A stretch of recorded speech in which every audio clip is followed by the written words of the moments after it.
diskusikan sama-sama dengan milenial berjiwa Barat. Untuk lebih lengkapnya nanti kita akan berdiskusi bersama dengan Pak Sugeng Yono. Silakan Pak. Terima kasih kedua kalinya. Assalamualaikum warahmatullahi wabarakatuh. Waalaikumsalam. Salam sejahtera. Om Swastiastu. Namo Buddhaya. Kami luar biasa. Salamnya untuk kakak yaitu depan. Di sini ada saya dengan Kak Dodi. Saya akan menyampaikan, mohon nanti Kak Dodi ini tandem ya. Karena Kak Dodi ini lebih banyak pengalamannya. Kak Dodi ini lebih banyak mengalami dan pengalamannya. Oleh sebab itu, saya mohon untuk Kak Dodi bisa mendampingi kita semuanya ketika saya nanti menyampaikan secara idealistik, teoretik dan praktis itu praksis ya. Nanti Kak Dodi akan memberikan tanggapan secara praktis itu memang sudah lakukan luar biasa. Saya pun tidak bisa dari Kak Dodi sampai Kak Dodi itu dengan usia seperti ini kegiatan banyak sekali. Kita tuh harus belajar seperti ini. Nah, dan sebagai anak muda kegiatannya baru 3-4 saja sudah ya, kan bahkan jalannya sudah ini sudah pro. Ini karena saya alami ya di sini. Kakak sekalian, pertama ini adalah satu kegiatan yang sangat bagus sekali dan saya senang kalau ini bisa dilembagakan. Maksudnya lembagakan itu diteruskan ya. Nah ini karena forum diskusi ini tidak usah terlalu serius gitu. Setuju nggak? Serius banget. Iya, serius banget. Walaupun seragam kita tetap itu. Seragam harus sih kayak. Harus ya. Jangan serius. Ini nggak ada wakil rektornya nggak ada sini. Tinggal Kak Priyono sama Kak Dodi gitu ya. Kakak ada kita retreat ke belakang ya. Kalau Kak Dodi kan di Universitas Universitas dalam. Kalau Kak Ion itu tahun 2011 sebenarnya saya itu pulang dari Papua itu bukan karena dipecat enggak, jadi agak seperti ya. Tiba-tiba dulu Pak Pri pulang ini kenapa ya? Kadang-kadang itulah kadang-kadang sih kalau teman-teman nanti kalau berbicara dengan dengan beberapa orang itu harus selalu cek. Saya kasih cerita di Papua itu sebenarnya saya juga akan naik pangkat. Ada suatu kan perlu nulis. Saya ketika mengelola Yayasan Pendidikan Jaya itu saya berjanji 6 tahun itu harus sudah di handover itu dialihkan kepada orang Papua, dan saya sudah mempersiapkan dari 4 itu 2 yang saya rekomendasikan menggantikan saya. Tetapi ternyata perusahaan belum terima, dan itu waktunya sudah 6 tahun. Ya karena janji saya itu akhirnya perusahaan tetap harus saya yang memimpin, tapi kan saya sudah berjanji dan orang Papua kan harus pegang janji kita. Nah dari situlah maka kemudian ketika saya ditawari untuk kalau itu gimana, saya berikan langkah-langkahnya. Saya berikan langkah-langkahnya, kemudian setelah saya berikan langkah-langkahnya, saya tetap ingin tidak lanjut situ karena saya tetap ingin menyampaikan kepada teman-teman orang Papua, tapi ternyata perusahaan maaf gitu ya. Nah kalau saya kembali ke perusahaan itu otomatis di level saya harus masuk minimal manajer.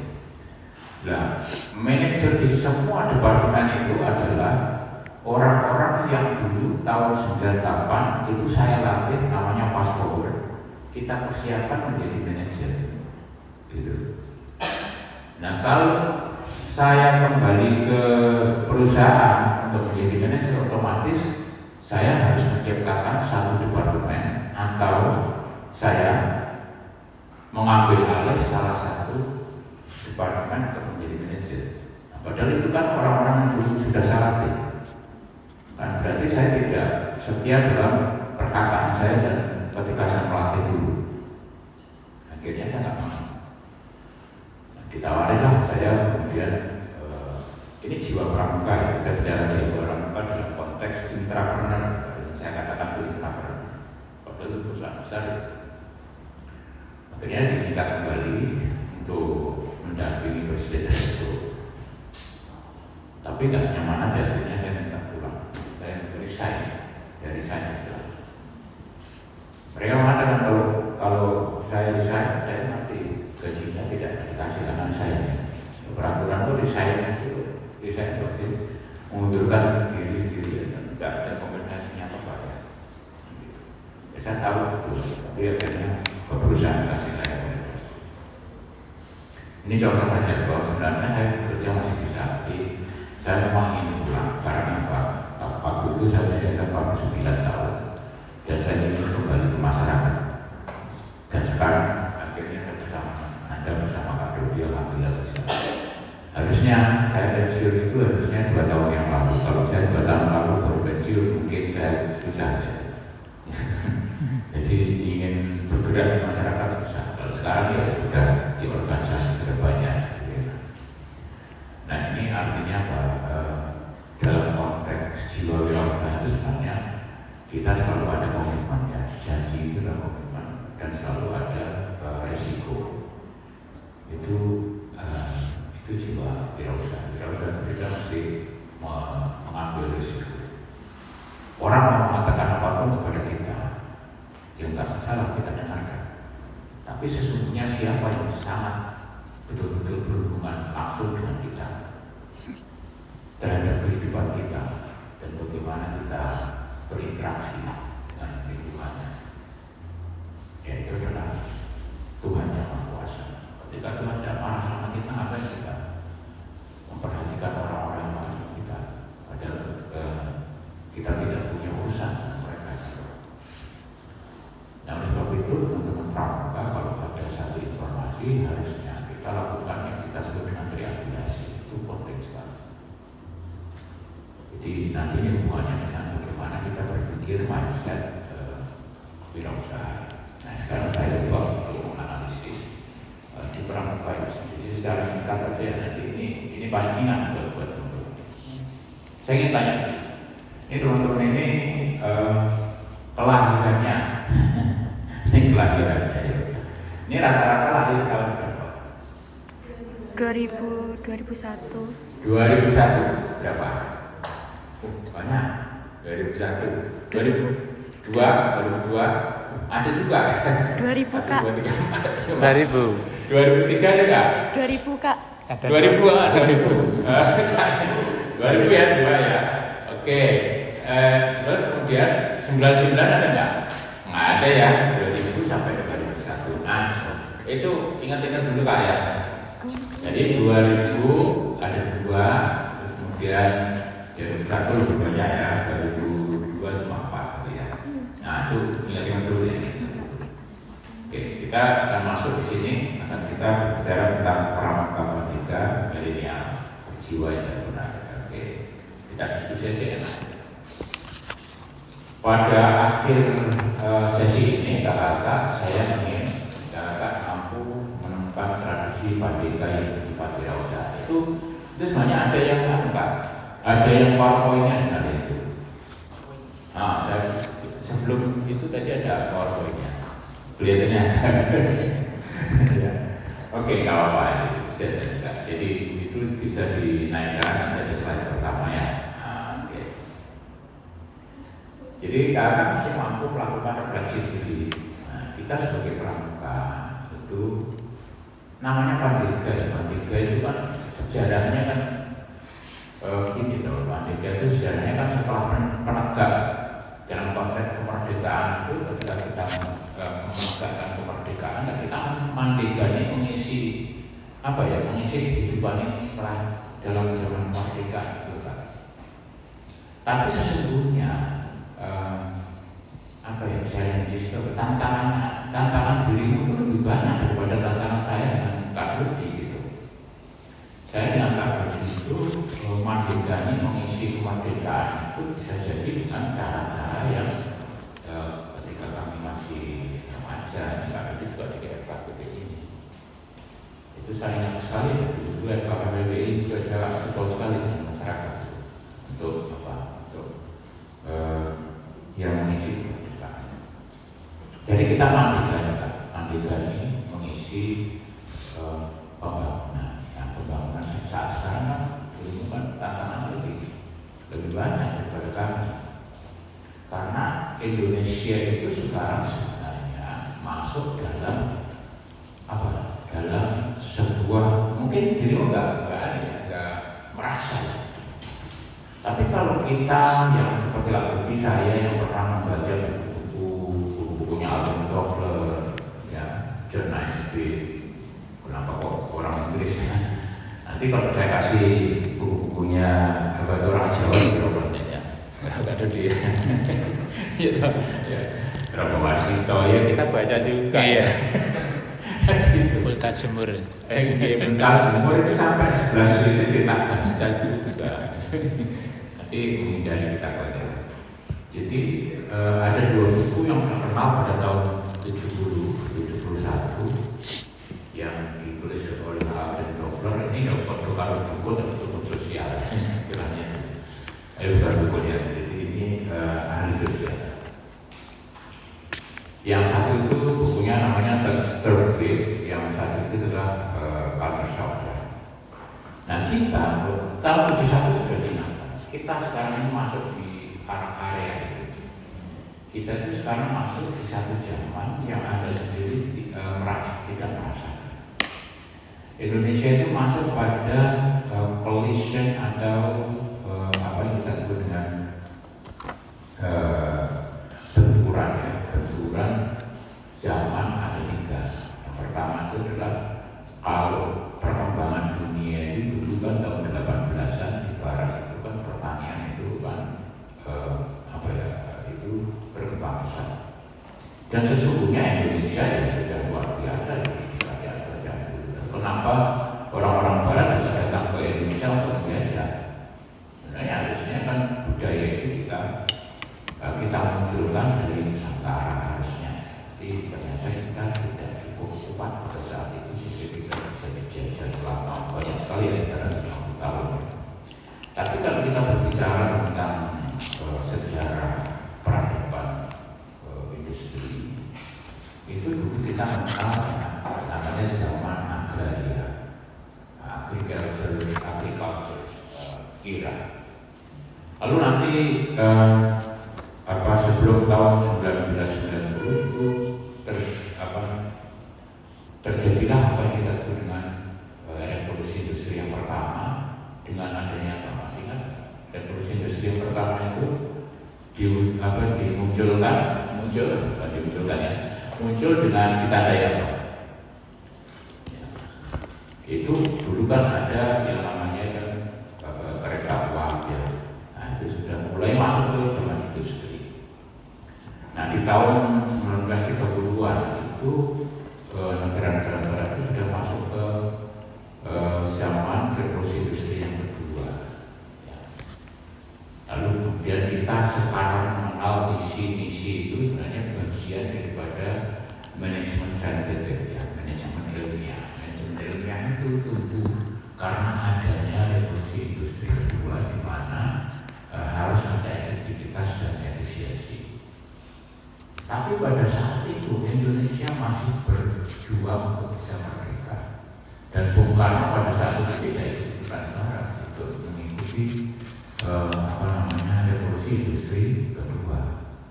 Masih ada di tahun 1930, 1935 itu sejarah Indonesia itu gimana? Ya, itu kan setelah Budi Utomo lalu Pak Pemuda ya kan. Lalu pada saat itu Bung Karno memimpin mencari bentuk bagaimana sih sebenarnya budaya Indonesia kan gitu. Artinya kita belajar dari sini sebagai seorang pramuka. Kalaupun zaman ini berubah, ya kita memang fleksibel, tetapi kita harus mencari jati diri kita sendiri, betul kan? Betul ya. Jadi kalau kita ikut terus kan kita jadi konsumen, betul kan? Nah itu. Ini sudah dicontohkan oleh Bung Karno. Jadi kalau dari situ, oke, mungkin secara beruntut ya, runtut aja ya. Nanti saya akan kembali ke situ lagi. Coba dibuka Kak yang pertama, analisis kita pribadi sebagai pandega. Nah, yang pandega ya, nah itu. Pandega ini kan tadi saya katakan bahwa pandega itu mandega. Kita itu harus bisa mandegani, kita di depan. Nah, nanti di situ bagaimana sih caranya kita mandegani? Nanti Kak Dodi juga saya mau untuk bisa kasih share. Pandega itu kan usia 21 sampai 25 tahun, betul nggak? Betul ya? Betul ya. Ini adalah usia-usia yang sudah menginjak setelah penegak. Setelah kakak-kakak mampu menjadi menegakkan kemerdekaan, maka kita harus mandegani untuk mengisi kemerdekaan. Jadi kakak-kakak itu hindari untuk kita itu menjadi pribadi yang pengeluh. Karena apa? Orang yang mandegani itu tidak akan menjadi pengeluh. Kita akan menjadi orang-orang yang di depan dan juga di tengah dan juga di belakang. Artinya apa? Orang yang mandegani itu harus bisa memberi contoh, tapi juga dia harus bisa mendampingi siapapun yang kita pandegani gitu. Nah, nanti kita mandegani apa gitu dalam kancah zamannya sekarang, kita mandegani apa? Makanya kalau kita bingung, kita harus selalu berdiskusi seperti ini. Ini penting sekali. Karena kita adalah pandega, maka kita tidak berdiskusi dengan cara yang mengeluh gitu. Betul nggak Kak? Ya, kita mencari solusi gitu. Nah, ini penting nanti kalau teman-teman juga mungkin di sini nanti akan menjadi staf-staf di Unisba di mana saja ya. Ketika kita sudah masuk misalnya menjadi kepala bagian gitu, banyak orang mengatakan kepala bagian itu adalah hanya pelaksana gitu. Namanya aja unit UPT misalnya kan. Sebenarnya nggak begitu. Kalau di perusahaan itu jenengan sudah dikasih tiket one way ticket apa? Tahu nggak one way ticket? Ayo tahu nggak? Kalau saya bekerja, kalau dirimu bekerja misalnya di Exxon itu di Sumatera. One way ticket artinya kita hanya diberikan satu one way ticket, tidak kembali lagi. Paham ya maksud saya? Nah, gitu. Jadi siapapun yang sudah ditugasi di lini staf itu artinya dia adalah bagian dari manajemen. Karena dia bagian dari manajemen, tanpa harus disuruh pun dia harus proaktif. Dia harus menjadi bagian dari manajemen. Nah, bukan dia itu mengkritik boleh saja nggak apa-apa.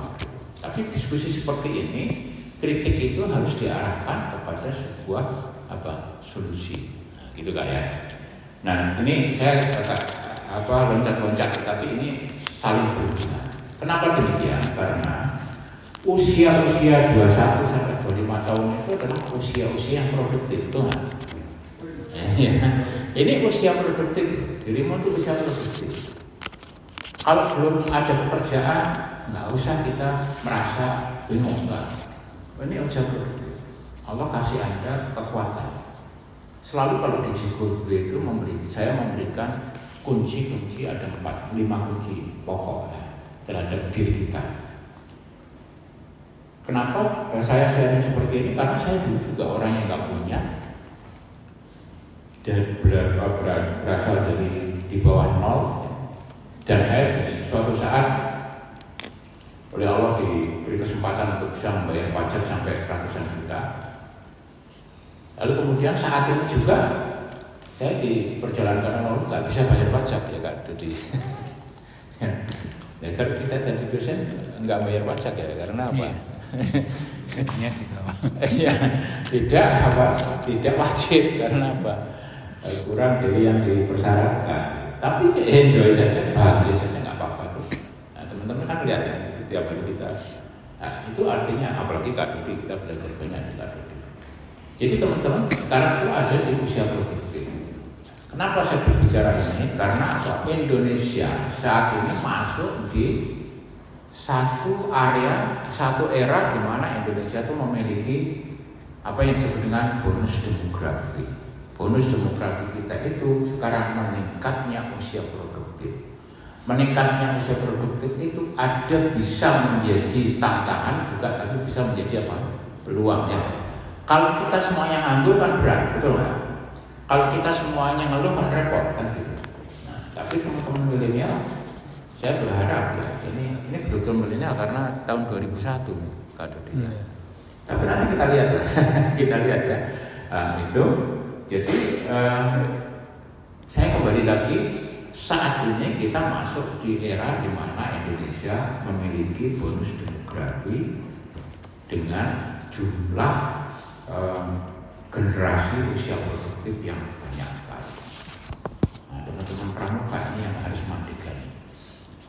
Lalu kita ingatkan lagi, saya kan tadi mengatakan masuk di dunia yang collision. Collision itu kan apa namanya ya, benturan antara abad agraria, abad industri, dan abad teknologi informasi. Betul atau tidak? Seharusnya kita sudah melangkah lebih cepat di abad teknologi informasi untuk pengelolaan pertanian kita, untuk industri kita. Nah, sekarang kita lihat, kalau kita menanam jagung, apakah betul kita bisa membuat benihnya sendiri? Apa betul kita bisa memakai obat kita sendiri? Belum ya. Apakah betul kita bisa menentukan harga jual? Nah, itu kita hubungannya dengan siapa? Industri, betul nggak? Nah, industri itu miliknya siapa? Hello kan. Jadi kalau kita ingat, Bung Karno dulu mengajarkan kita dengan filosofi Marxis, itu artinya adalah sebenarnya itu adalah untuk semangat bagi kita, tapi jangan sampai kita itu menjadi pribadi yang terus terjajah. Oke, saya adalah Marxis, gitu ya. Tapi bagaimana Marxis yang sukses? Jangan merasa kita terus berjuang, ya berjuang harus terus, tapi kita harus bisa mandiri, gitu, independen. Gimana caranya? Salah satunya begitulah. Kalau di dalam konteks yang lain, tentu saya selalu mengatakan ada inspirasi dari Bung Karno itu penting. Tapi juga Rasulullah sendiri kan sejak masih kecil juga memberikan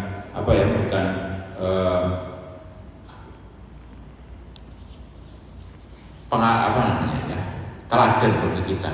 Beliau ini kan juga pedagang yang ulung. Sebelum jadi pedagang menjadi apa? Menjadi pengembala. Jadi memang kehidupan itu kita lalui dengan pola yang step by step. Gitu. Saya dulu waktu mahasiswa seperti kakak ini, ya saya kasihan sama orang tua saya, nggak punya uang ya, adik-adik masih ini, makanya saya mulai buka orasi, radio, televisi, tetap kuliah. Jadi kuliah bagi saya bukan mencari ijazah untuk bisa kerja, enggak. Kuliah adalah bekerja bagi saya. Bagi saya itu kuliah ya seperti makan, bekerja gitu aja. Nah saya kuliah ya saya bekerja, senang aja gitu. Nah, kan gitu ya. Jadi waktu itu saya tidak ada istilah kalau saya kepingin jadi guru karena kuliah FKIP enggak. Saya kuliah di FKIP itu dulu bahasa Inggris karena apa? Enggak punya uang saya. Saya nggak punya uang, saya pekerjaan agak susah, nggak punya sawah, akhirnya apa? Satu-satunya saya harus segera bikin kursus bahasa Inggris. Untuk bikin kursus bahasa Inggris saya harus mengerti bahasa Inggris. Makanya saya masuk di FKIP.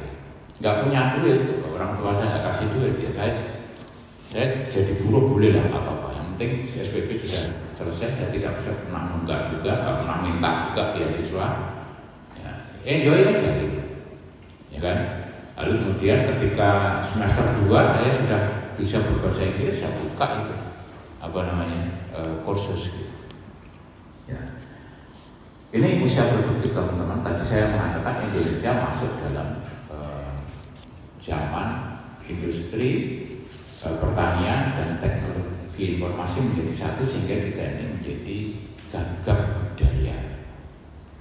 Kita lebih banyak bermedia sosial, tetapi kita tidak bisa memanfaatkan media sosial. Nah, ini Ini contoh saja. Ini nanti adalah untuk pemikiran teman-teman kakak Pandega untuk bisa selalu ya berdiskusi lah bagaimana kita memanfaatkan situasi ini. Yang kedua, Pandega itu kalau di luar negeri ya, di scouting itu kan senior rover ya, betul nggak ya? Senior rover itu keselamatan jasmaninya bagus, pikirannya bagus. Kalau di luar negeri ada namanya Salvesenarum. Salvesenarum itu sebenarnya bagian daripada organisasi dari gereja sebenarnya. Tetapi saya melihat kegiatannya itu bisa di benchmark gitu. Jadi ketika mereka menggunakan sociopreneur, mereka itu melakukan sociopreneur, bahkan ada toko yang besar di Australia, ada di mana-mana itu. Jadi toko yang besar itu menjual barang-barang yang second hand. Tapi barang second hand itu diatur. Bukan berarti second hand itu orang nggak mau pakai ya, bukan sudah rusak ya, tapi orang sudah tidak memakai karena dia ada yang baru misalnya, ada HP 3 misalnya, HP yang duanya dijual lagi di second hand, di situ ditata yang rapi. Nah itu membantu masyarakat yang membutuhkan, tapi juga membantu perkembangan ekonomi yang kita sebut dengan sociopreneur. Nanti saya akan sampai di situ. Nah, Pandega Senior Rover itu kalau saya melihat kan yang namanya Pandega itu kan pemuka ya. Jati dirinya kan gitu, pemuka, ahli. Nah, kita semuanya ahli. Kalau kita nggak ahli ya kita harus berdiskusi untuk menjadi ahli.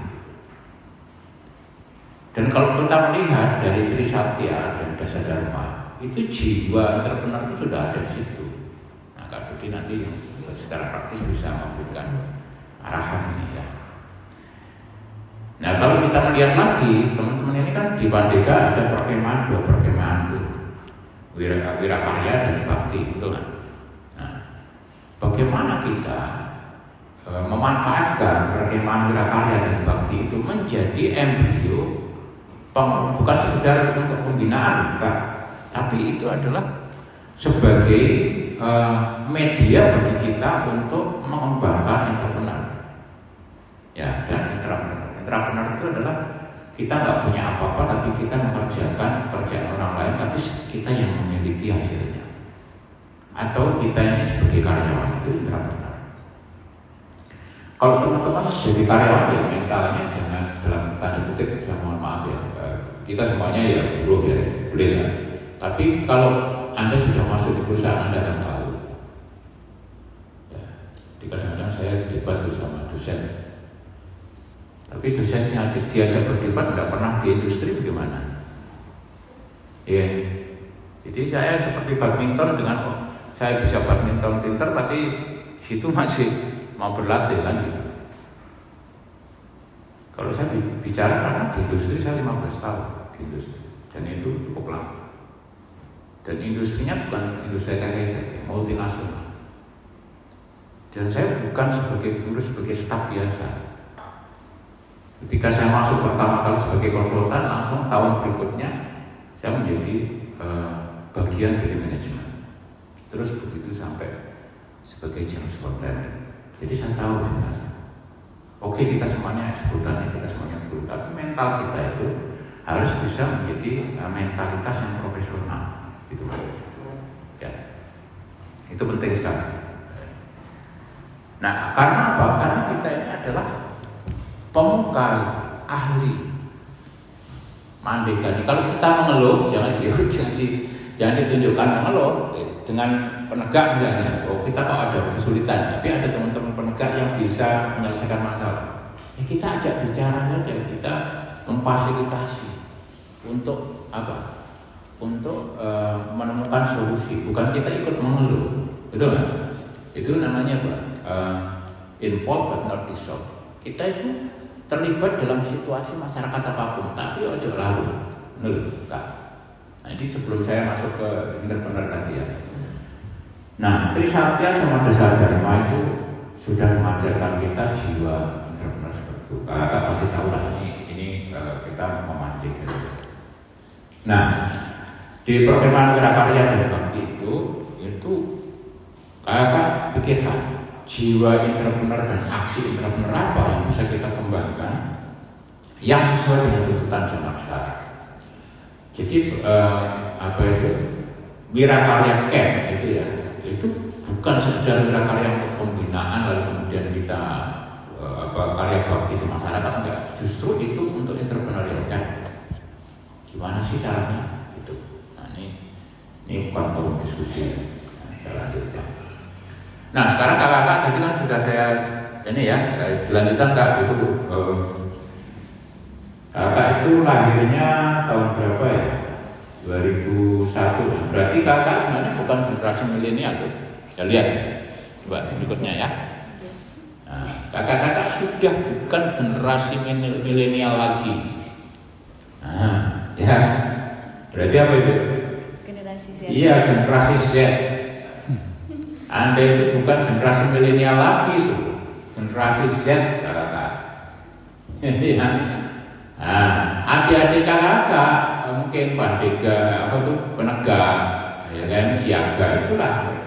Enggak ya, mereka malah generasi Z ya. Oke, jadi kakak itu generasi Z gitu. Hari ini kita masih berbicara tentang generasi milenial. Nggak apa-apa. Ya. Jadi itu saya tampilkan berdasarkan penelitian tapi di Amerika ya. Jadi oleh sebab itu nanti kakak-kakak itu fleksibel saja.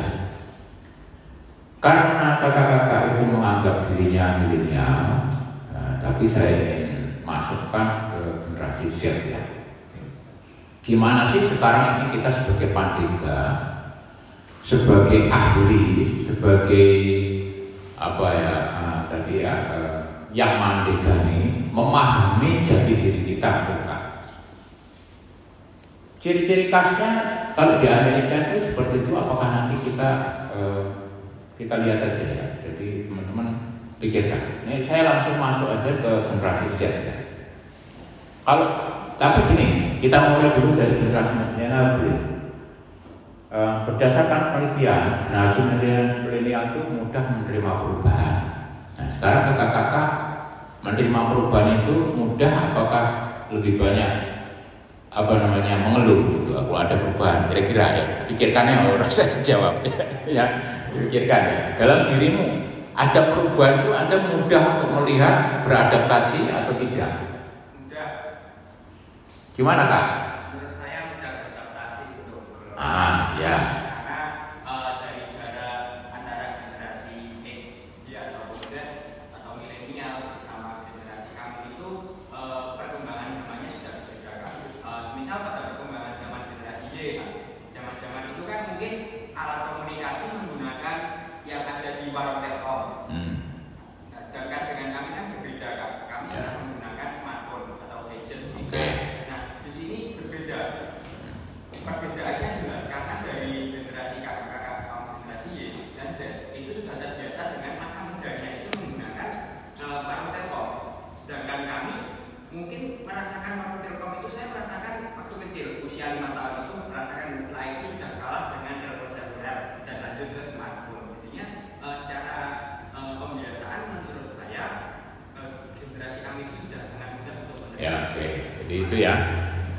Tantangannya berikutnya adalah ketika kita bisa menerima perubahan, bagaimana kita itu menciptakan sebuah inovasi ataupun komunikasi dengan generasi. Seperti kakak sekarang bekerjanya kan bukan hanya dengan generasi Z saja kan gitu ya.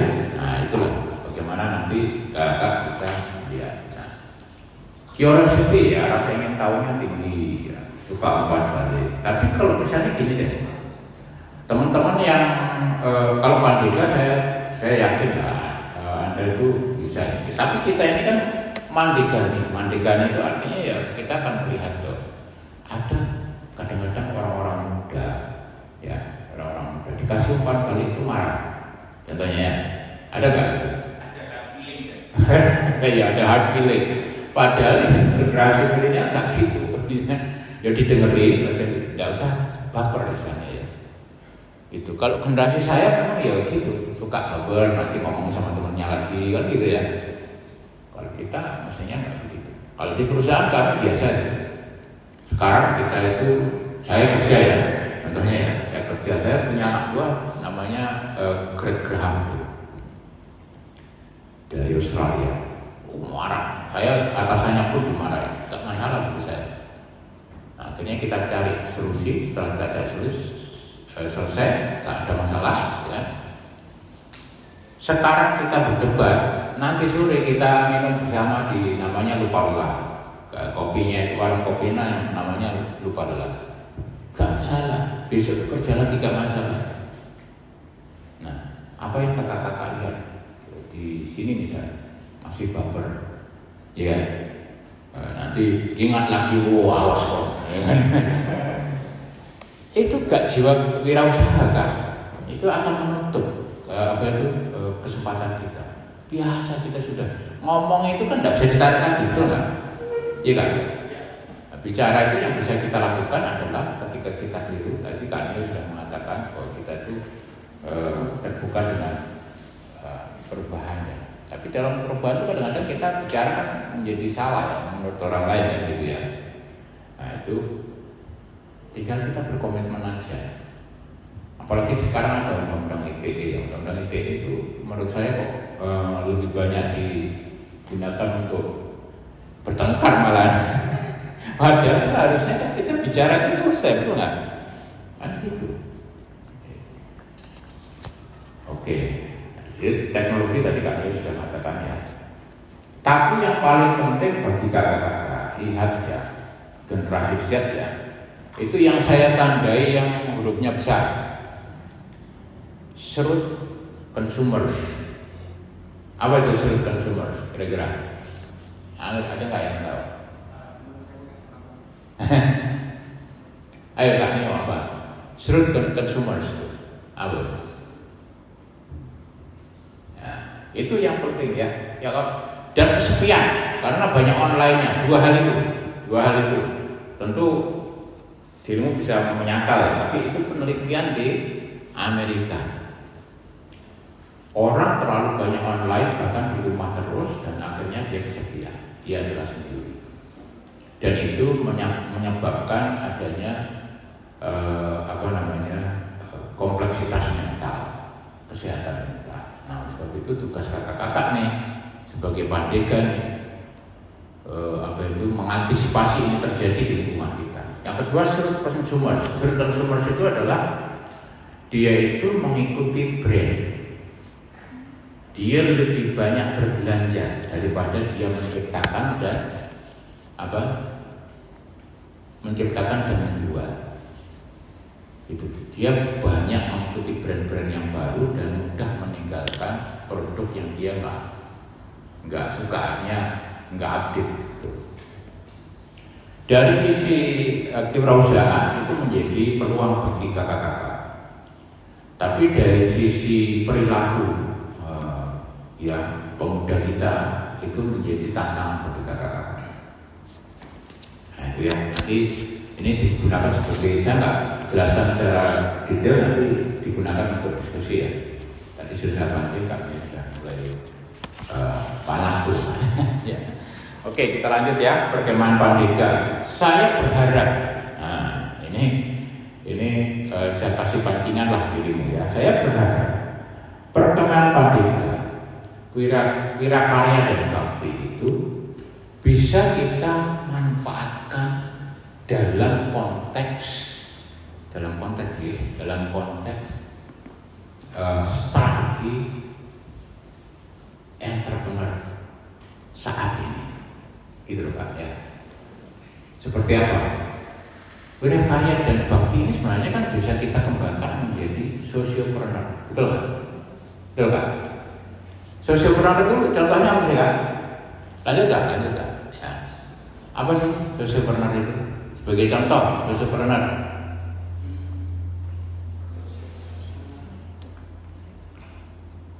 Ini sosiopreneur ya. Wirausaha sosial seperti apa sih?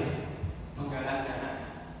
Penggalangan dana yang seperti apa contohnya? Penggalangan dana yang berhubungan dengan masyarakat. Untuk apa gitu? Untuk keberlangsungan pembangunan masyarakat. Oke. Contoh pembangunan kamar mandi di suatu wilayah. Oke. Apalagi yang lainnya? Itu nanti kan berupa barang habis ya Kak ya. Tapi pikirkan Kak, bagaimana kita membuat aktivitas seperti itu menjadi aktivitas yang yang sustainable. Ya kan? Contoh soal ini kan crowdfunding ya. Kita menghimpun dana dari pribadi-pribadi yang memang memiliki dana yang bagus, lalu kemudian kita gunakan untuk misalnya di desa itu, kalau sekarang listrik kan banyak, walaupun listrik banyak, tapi di desa itu misalnya ada aliran air yang bagus. Nah, lalu itu kita buatlah di situ misalnya hidro elektrik ya. Nah, itu. Dan bahkan ada salah satu desa yang justru karena aktivitas itu membuat produksinya itu berlebih, dijualnya ke PLN. Pernah dengar nggak? Nah, itu untuk dananya kita himpun ya dari donation, dari bahkan dari masyarakat itu sendiri, lalu kemudian dikelola. Itu salah satu contoh. Contoh kedua, kalau kakak punya kertas seperti ini, nanti ini Kak Dodi mana ya? Ini kalau punya kertas kayak gini, nanti kalau sudah selesai dimakan udah habis, kertasnya dikemanakan? Dibuang. Nah, dibuang. Padahal ini paling mahal. Kertas bekas yang begini ini paling mahal. Betul nggak Kak? Betul. Sosiopreneur bisa tak? Lagi plastik. Plastik itu kan kita buang ya. Plastik bekas ya. Nah, plastik itu bisa diolah menjadi bensin, bisa nggak? Pernah dengar nggak? Nah, itu loh Kak. Jadi kita berpikir seperti itu loh Kak. Ya. Ternyata bukan hanya teman-teman yang diiringi itu yang bisa membuat mesinnya. Ya, ini teman-teman dari Kementerian AP, Badan Usaha Milik Pesantren, Asosiasi Pesantren Indonesia Kreatif juga bisa. Nah, ini loh maksud saya. Gimana sih wirakarya dan bakti itu bisa kita pikirkan menjadi satu wirausaha yang sustainable. Sustainable itu terus menerus ya, bukan sekali selesai. Nah, itu yang bisa berpikir teman-teman, pandika-pandika yang muda. Kak Dodi saya itu mensupport, betul nggak Kak ya? Itu.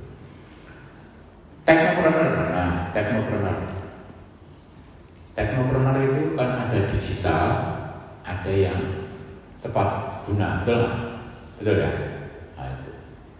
Contoh, kita tuh sekarang punya greenhouse di sini ya, itu Pak, punya greenhouse. Greenhouse ini mahal Pak.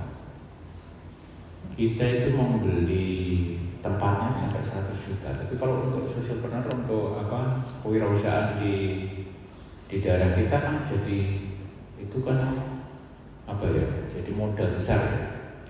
Tapi bagaimana kita berpikir memanfaatkan alam, contohnya bambu, contohnya plastik yang kuat, kan gitu ya. Lalu kita buat seperti itu secara teknopreneur, itu kan sebenarnya simple. Jadi bibit itu kita kendalikan hamanya dan semacamnya, Lalu kemudian kita aliri pengairannya dan pemupukannya dan pengobatnya secara mekanis. Nah, kita tinggal hitung, lalu kita tinggal masukkan dari tangki pusat, lalu kita buka. Nah, kalau di luar negeri kan mahal itu pakai komputer, kalau di desa kan enggak pakai yang mekanis kan bisa. Ini contoh teknopreneur. Agripreneur. Di Di lingkungan teman-teman pasti banyak deh, itu ada typo ya, agripreneur. Agripreneur itu ya wirausaha pertanian. Mas Kak Dodi baru saja menunjukkan ke saya tadi. Itu yang saya sebenarnya kepingin belajar. Lahan sekecil apapun kita gunakan di masyarakat itu kan banyak tuh. Lahan dibiarkan, betul nggak? Nah, itu loh kakak-kakak.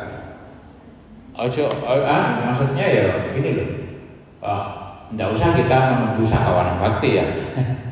Ini kan hubungannya entrepreneur kan, nah, gitu maksudnya agripreneur. Kemudian giat wirausaha peternakan dan perikanan. Teman-teman saya hanya di lingkungan sendiri. Teman saya di sini mau niru. Khawatir kalau tetangga marah sama saya. Karena apa? Ini kan di perkotaan ya. Masih cari cara di perkotaan itu gimana caranya bioflok itu tidak mengganggu tetangga. Kalau di pedesaan kan banyak kan ya. Nah itu. Nah ini marilah kita pikirkan dari kegiatan wirakarya dan bakti itu sesungguhnya di dalamnya ada entrepreneur kan. Dan kita sebagai pandika itu mandikan, kita memberi contoh. Kalau kita nggak punya, kita mengelola punya orang lain. Contoh ini, Agrowates. Ini Agrowates kita kerjasama. Dan saya sebenarnya sudah janji sama Agrowates. Kalau teman-teman mau ya, itu magang di Agrowates, lalu kemudian oleh Agrowates akan dicarikan petani yang punya lahan luas dan siap membangun seperti itu. Anda yang mengelola. Ada enggak ya gitu? Ya kan? Kalau mau bisa, ya kan? Tapi komitmen tadi. Lalu giat wirausaha perkebunan. Perkebunan itu Pak Didi tadi menunjukkan kepada saya avokado. Saya sedang berpikir di perkotaan itu gimana sih kalau kita menanam korma, bisa enggak sih? Saya coba untuk menanam pule seperti ini, tapi ternyata ada tantangan. Ketika pule itu bagus, dia itu akarnya masuk ke dalam, lalu itu akan merusak tembok. Lalu kemarin itu salah satunya saya potong akarnya itu, lalu kemudian saya planter bed itu hanya saya gunakan planter bed, ternyata juga mau mati. Sehingga itu adalah contoh-contoh inovasi dari teman-teman Pandika. Gimana sih kita mandikan ini? Edupreneur malah banyak. Ini mestinya ini Kak Dudi ini sudah ahlinya lah edupreneur itu. Ini Kak Nio juga sekarang sudah belajar dengan Kak Dudi ya. Edupreneur banyak teman-teman ini. Pramuka jangan kita menunggu jadi pelatih Kak. Iya Kak. Kita bikin Kak. Kita bikin kursus kepemimpinan anak-anak, boleh kan? Kursus kepemimpinan pemuda, boleh kan? Nah itu edupreneur Kak. Ya, mari kita bicarakan, diskusikan. Oke, nanti saya tidak usah terlalu banyak ya. Ini sudah intinya adalah Mandigani Kak. Mandigani dari Wirakarya dan Bakti itu silakan Kakak ciptakan business opportunity scouting. Jadi dari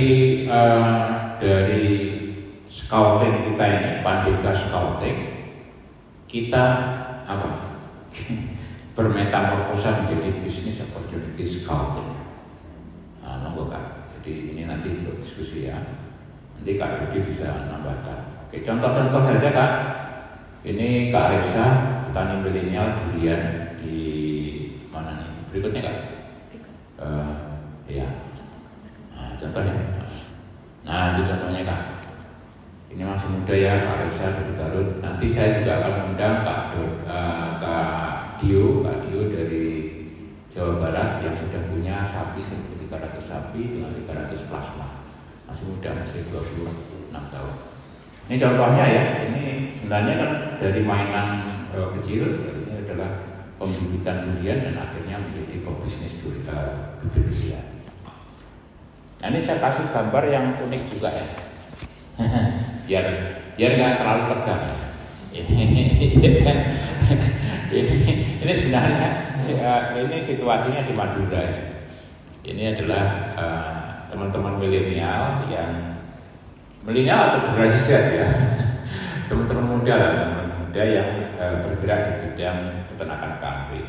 Nah, untuk menarik hati teman-teman akhirnya ya buatlah, saya ambilkanlah fotonya yang paling menarik lah gitu. Kadang-kadang teman-teman juga nggak lihat ya, di tempat saya itu ada salah satu keluarga saya selalu berbicara sama ikan cupang. Terus adik-adiknya ngolong-ngolong. Lalu kemudian istri saya juga gitu. Itu kan ponakan saya yang ikut saya. Apain sih begitu? Akhirnya saya bilang, loh, jangan diolok-olok. Kenapa? Itu opportunity bagi kalian. Karena apa? Dia akan membutuhkan ikan cupang, ya kita yang jualan. Ya kan? Ini contoh ya. Ini ikan cupang aja ini bisa menghasilkan. Ini juga bisa dilakukan oleh teman-teman. Lalu kuliner milenial itu ya begini loh Kak, tidak selalu kafe seperti ini, enggak. Nanti Pandega, teman-teman Pandega kalau mau berlatih membuat roti, kita kerjasama dengan Kementerian Api, boleh di sini, nggak apa-apa, boleh. Silakan aja. Saya sudah melatih 100 pesantren dan sekarang memberikan degree. Dan kok tidak di Unisba tidak begitu Kak ya? Ya kadang-kadang kita kan ada birokrasinya ya. Kalau di pesantren itu kan gampang, kita panggil orangnya berdatang sudah selesai gitu aja. Jadi kita punya teman-teman pelatih ini dari Tulungagung, ini dulu di Purwosari. Nanti teman-teman kakak-kakak Pandega, nanti kalau kita mau pelatihan membuat roti bisa. Oke, lalu kita lanjutkan ya berikutnya. Ini juga kreativitas ya, kreativitas, inovasi, aksi dan harus menghasilkan. Di lingkungan kita itu tidak ada edukasi ya, tentang pramuka. Dan saya mencari sentra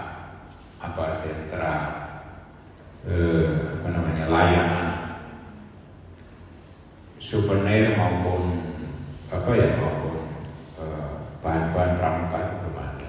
Ini bisa dilakukan sebenarnya. Tadi yang saya ceritakan Salvation Army itu juga bisa dilakukan. Kakak-kakak bisa sociopreneur juga ini bisa menghimpun misalnya HP begini loh Kak. HP yang sudah mati rusak loh Kak. Sudah mati, sudah nggak bisa digunakan. Itu sebenarnya di dalamnya masih banyak yang bisa dimanfaatkan. Nah ini teman-teman yang di Jakarta itu yang sekarang itu sedang mendirikan masjid di Bali. Itu bahkan kita impak HP itu boleh, HP mati itu boleh. Tapi oleh teman-teman diolah, ternyata itu HP yang mati pun bisa menjadi emas.